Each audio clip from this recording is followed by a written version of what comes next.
This is the Keep Right column by Ralph K. Ginorio in the Coeur d'Alene Press Online edition. Dateline, January 31st, 2022. Say it isn't so. These are dark days for a conservative who loves liberals.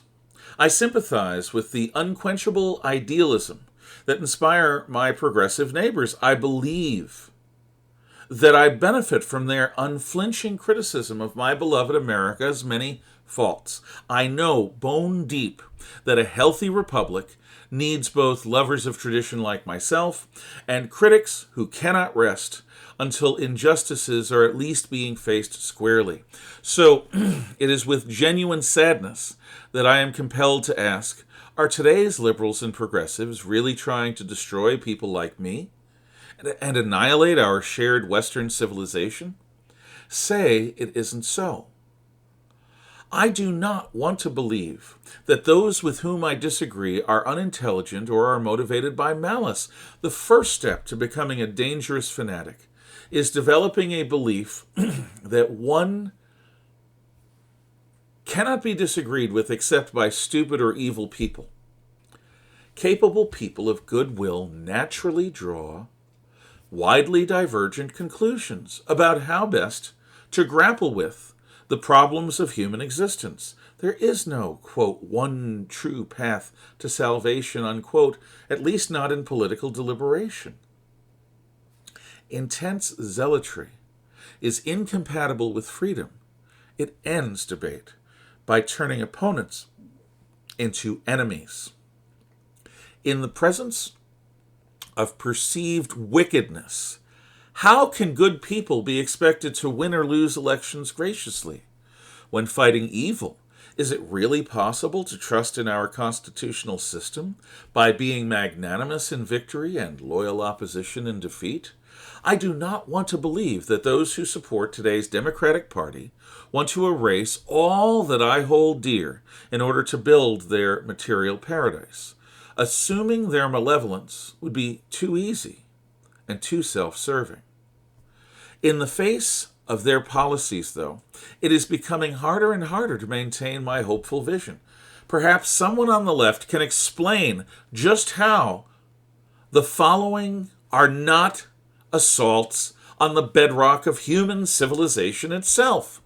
A refusal to enforce vagrancy laws, encouraging street begging as a valid and protected lifestyle. A refusal to reopen humanely run asylums, leading many who are afflicted by mental illness to lead homeless lives on the street, a potential danger to themselves or others, and potential targets for predators of many types. A refusal to enforce property law, making open theft and trespass effectively legal. A refusal to prosecute violent crimes, placing civilian life itself at risk. An insistence on low bail or no bail by judges, which allows offenders to walk free within hours of arrest. A refusal to enforce immigration law, encouraging millions of illegal aliens to invade the United States while penalizing those who attempt to enter legally. An insistence on enabling this invasion by transporting these illegal aliens by jet all over the country in the dead of night, shamelessly exploiting every madman's rampage as a pretext to violate our constitutional rights to keep and bear arms. A campaign to turn schools into propaganda centers, teaching collective shame and racial guilt.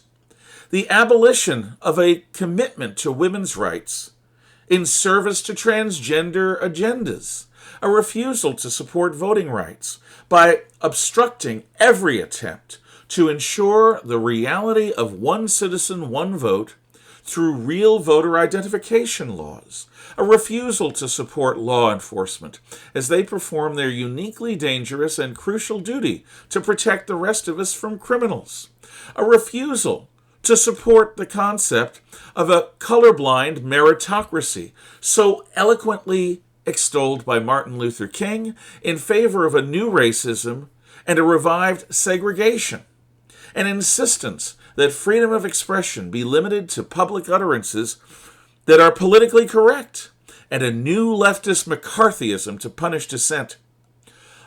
a monomaniacal fervor about regulating all human activity through an increasingly totalitarian governance as the only way to address man-made climate change, a refusal to allow Americans full access to their own energy resources, leading to a loss of energy independence and the decline in our living standards, a profligate printing of endless new money, which could have no result other than hyperinflation that could impoverish us all, a constant undermining of federalism and constitutional separation of powers by trying to concentrate all power in the federal executive branch, an assault on checks and balances by repeatedly trying to override the senatorial filibuster, the Electoral College, and the 9-member Supreme Court, as well as attempts to add 2 new Democratic states, a refusal to fund our military in a manner sufficient to deter aggression in Asia and Europe, risking the ignition of a new general war, an elevation of party leaders who have a long record of opposing a vigorous foreign policy aimed at deterring aggression.